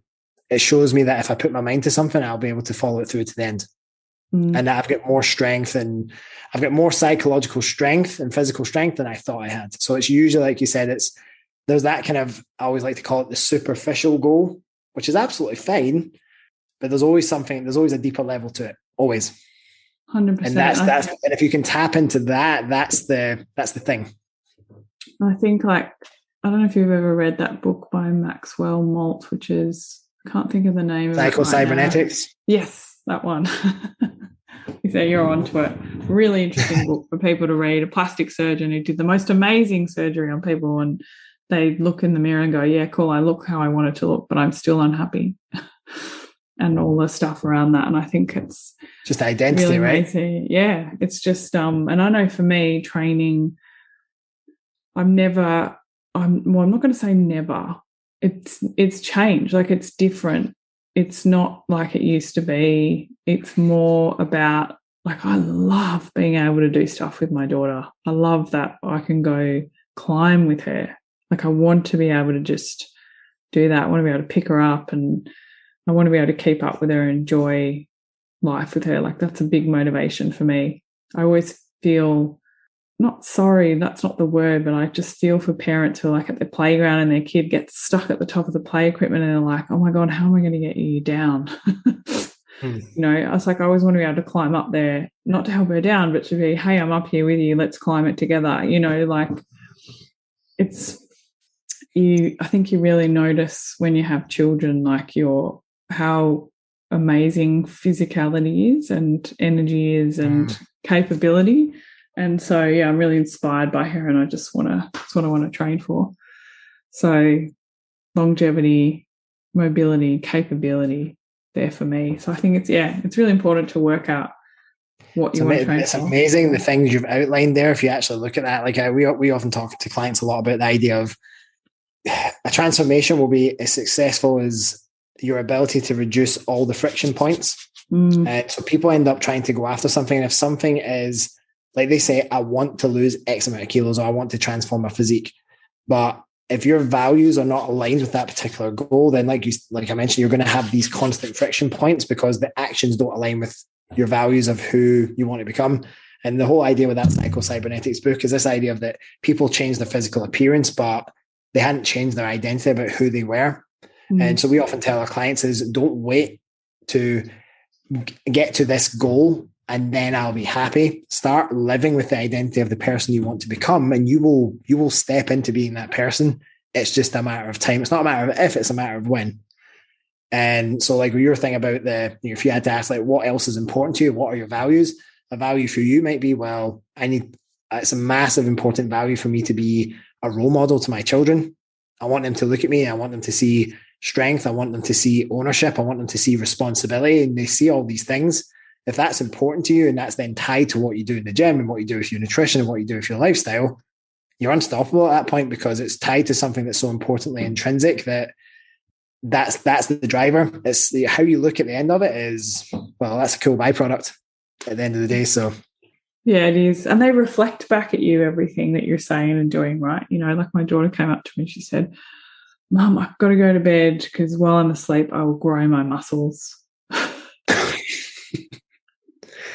It's like, you're too young for this knowledge. You're too young. I know we were standing in front of the mirror the other day and she was like, how beautiful do my curls look? She's got really curly hair like me. I don't have curly hair today, but I never embraced my curls when I was a kid. It was always not the right thing to have curly hair. And she was like, how good are my curls? They're so pretty today. And look at my muscles. She's like, I want to get my muscles bigger so I can do more things. Well, there's the lesson right there. It's not about how she looks. It's I want to get more muscles to do the things. Do all the things. Exactly. Do the things. Exactly. Well, she hears that from me, right? Because she hears me. Like when she says to me, "Oh, why do you go to the gym?" I said, "Oh, because I want to get a bit more muscle, like stronger, and get more muscle, so that I can always play with you and do things with you." She would never have heard me say, "I really, Mummy's fat, so Mummy needs to go and lose weight and stuff like that." And and it's so true what you said about enjoying it on the way. And I think that's a big thing that I hope people watching me and my journey of going through this, like I've probably got another 12 months to go before I get to a weight that I'm going to be happy with. And I've already been on that journey for 12 months. And so like when you said before about that, it's just, 2 years, was it 2 years, 3 years to get ready for your first physique competition. People hear that and they're just like, holy shit, why can't I have it in 12 weeks? And I think, and they say, like you said before, people say you're really disciplined and you're, what did you say? Disciplined and so focused and you've got so much willpower and all that jazz. I don't think it's about that. I think it's actually about attaching so much meaning to it and looking at, like you say, like you have to look every day at what you have and how what you're doing is contributing to what you have, and live as if you already have what you want. So when women tell me that they've got thyroid issues since they had children and they're too tired to play with their children, I'm like, but you don't have to go and climb mountains with your children. You can just draw with your children. Like just be with them and be present and, connect with them, do something with it. They don't care what you do with them. Like you can actually hang out washing with kids and they think it's some kind of game, like just be with them, be that person rather than going, I'm not going to be able to be with my kids and do fun stuff with them until I am X weight or I'm X fitness level or, you would say that like for a lot of your clients, you have to sort of reiterate that too. I think across our team, it's a mixture. I think a lot of the people that come to me, it's not that they're free of worries or limiting beliefs or all those things. It's just that I think some of the people I'm often working with now, they're just a bit clearer on what they want. So it just expedites that initial part of the process. But certainly over the last 10, 11 years, and even some of the clients that many of the other guys work with now, I think there's a lot to be said, and there's no point in getting into the depths of this because it's a massive topic in of itself. But negative self-talk is, we take quite a hard line with clients. And I actually literally had an example of this. I had a couple of clients recently, and this is actually something we all deal with regardless of level of client. Literally within the first few conversations we had over WhatsApp, once we'd done the initial setup and we'd met and everything else, we'd even done a couple of sessions together, very self-deprecating language or like really negative self-talk. We just like really nipped that in the bud early. And I was like, hey, listen, let's make a rule to each other that we don't speak about ourselves in that way.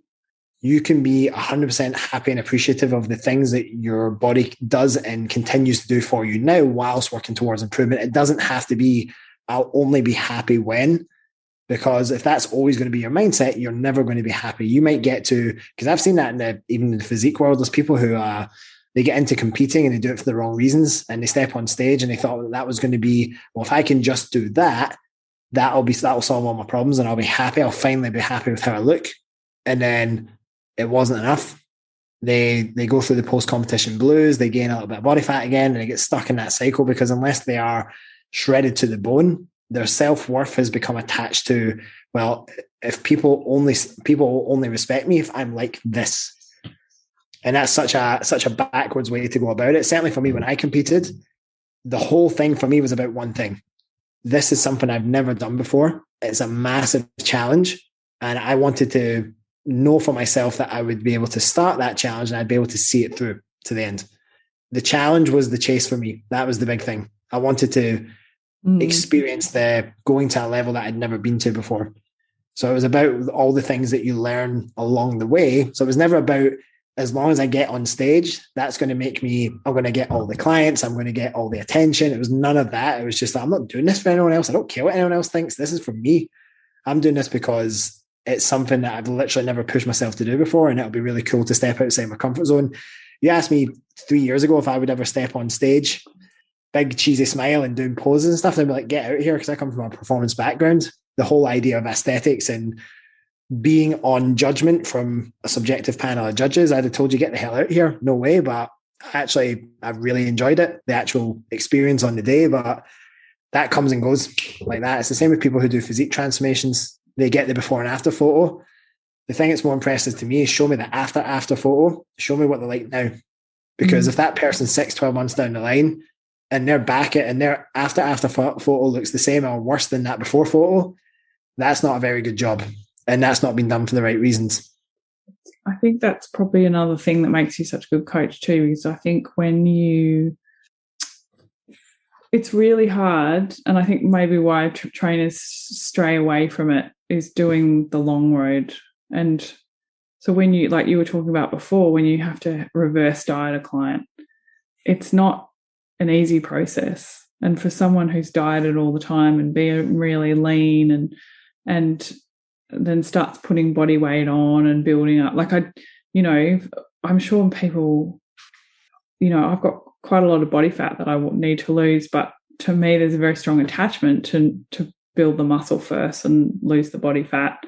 It's actually slowly going as I'm building the muscle, but you know what I mean? I think a lot of people, a really good coach will help you on those days where you're like, fuck, Ross, I just want to lose weight. Why are you making me eat more food?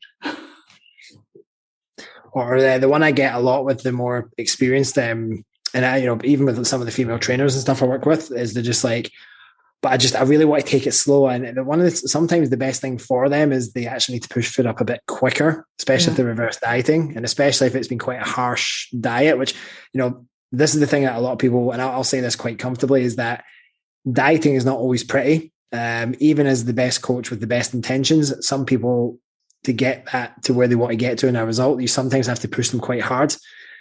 That's just the unfortunate reality sometimes. Hopefully, if you've done your due diligence, so you mitigate as much of the potential negative effects as possible. But you've pushed them quite hard, and they really need to come up to maintenance as quickly as possible. So you don't want to be spending 8, 9, 10 weeks reverse dieting a female. Most females should be back at maintenance within 2 to 4 weeks. Like, if they've maximum. got high output, maximum. If they're, of course, assuming that they're going to maintain their training and all those sort of things. But many of them are petrified. Like they obviously go through the process, they get lean, and then it's like, oh well, I want to take it really steady, and they think that they're going to be, they're trying to limit how much food's going up, and they're like, well, if we could just take, just the same amount of time to just reverse back. I was like, no, that's not how this works. Like, we need to get you up to maintenance as soon as possible. And so I'll give you one example. I won't mention her name, but she was like, oh, I don't know, is this not moving too quick? I was like, listen, we could be doubling the amount of calories that we've just increased, and we'd still be moving really slow. That's how slowly we're going. And she actually came and said, I really laughed at that, because she was just so petrified of regaining weight that she just was like, and even though we had evidence, even through like anytime I take anyone through like a more aggressive diet, there's going to be times within that we come up to maintenance for a period of time. Like for 5 days, we might do a diet break, we might do refeeds. And even on a 5-day diet break, where literally their calories might be 600-700 above where they were dieting at, it's like up towards maintenance, and they either continue to lose weight or the weight doesn't increase at all. It's like, they just have a realization. It's like, it's not like, don't be scared to eat. You have to remember that when you're dieting, especially when you diet low, you're so far away from your maintenance point that it's really not going to be detrimental for you to bring your food up. But it's amazing. Like, women are literally, I would say this, like a lot of the women I've worked with, it's probably one of the hardest things to do as a coach, especially as a male coach, where they don't think that you understand always where they're coming from. And so you have to be able to do a quite good job of empathizing and being able to rely on past experience and everything else. But it's just, listen, like, I know that this is hard. It's literally goes against all the diet culture stuff that you've been taught all the way through growing up, that you need to be smaller, you need to be eating less, you need to be doing more. And it's just, that's not the way to go. Certainly not for any length of time. It's not a way to live your life. And so getting them comfortable with the idea that actually you can love your body at all the phases of the body composition process, not just that after photo.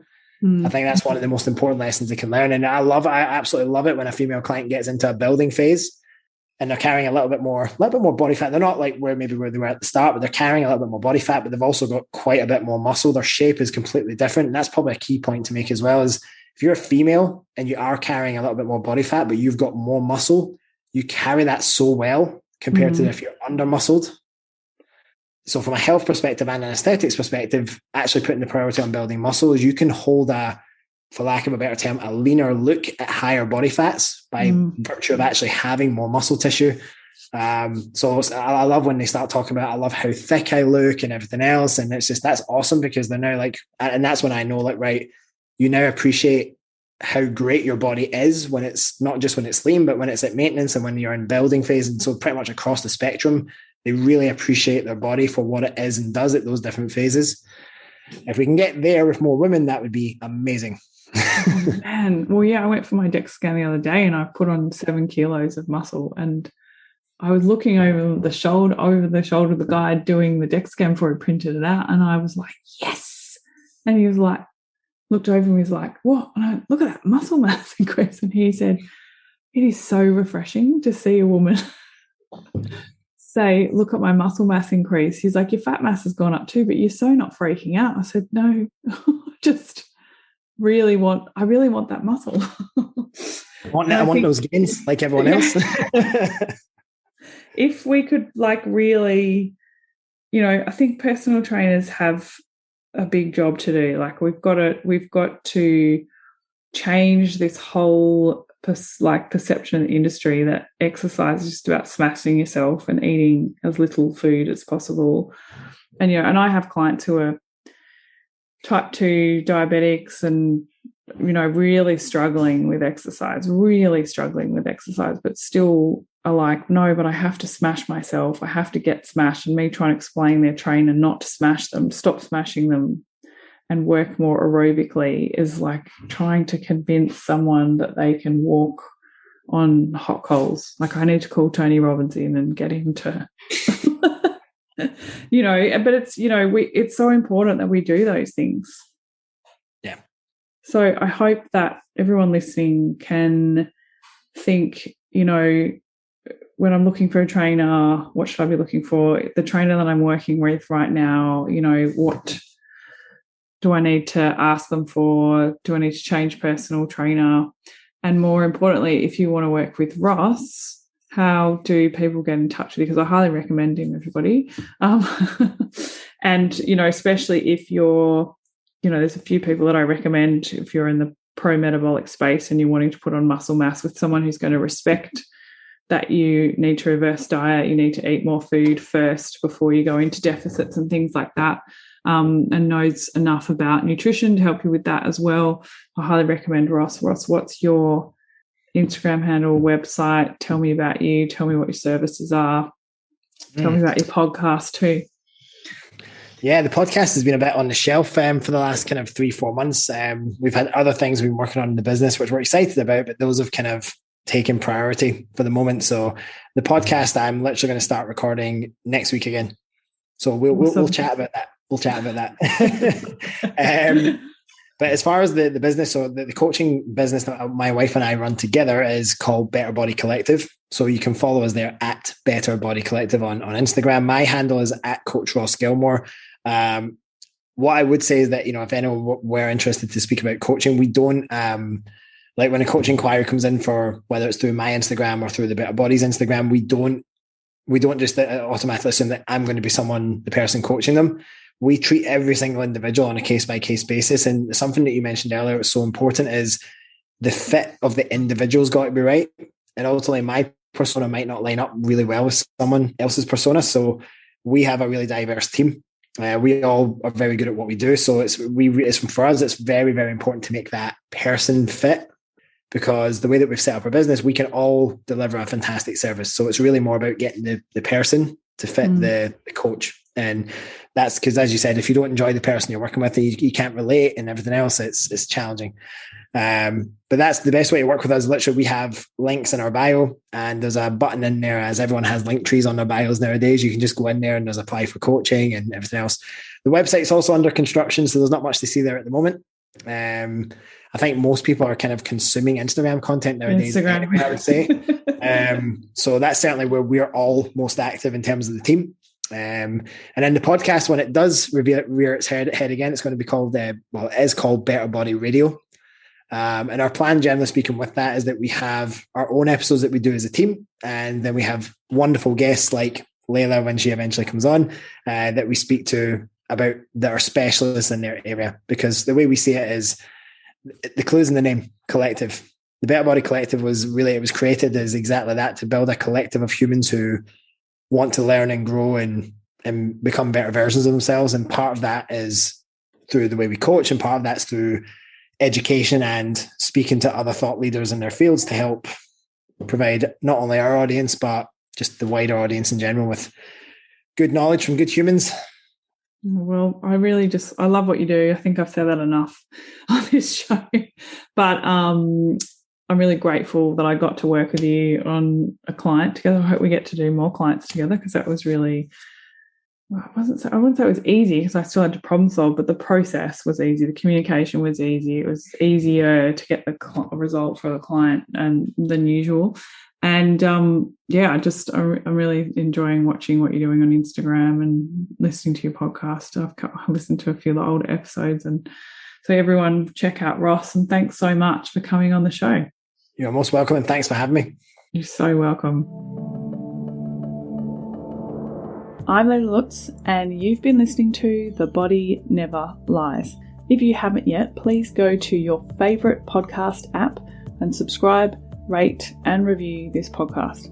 All the resources and references from this episode are waiting for you on my website, leelalutz.com. Just click on podcast and look for this episode. Now join me next week for another episode of The Body Never Lies. Thank you so much for listening.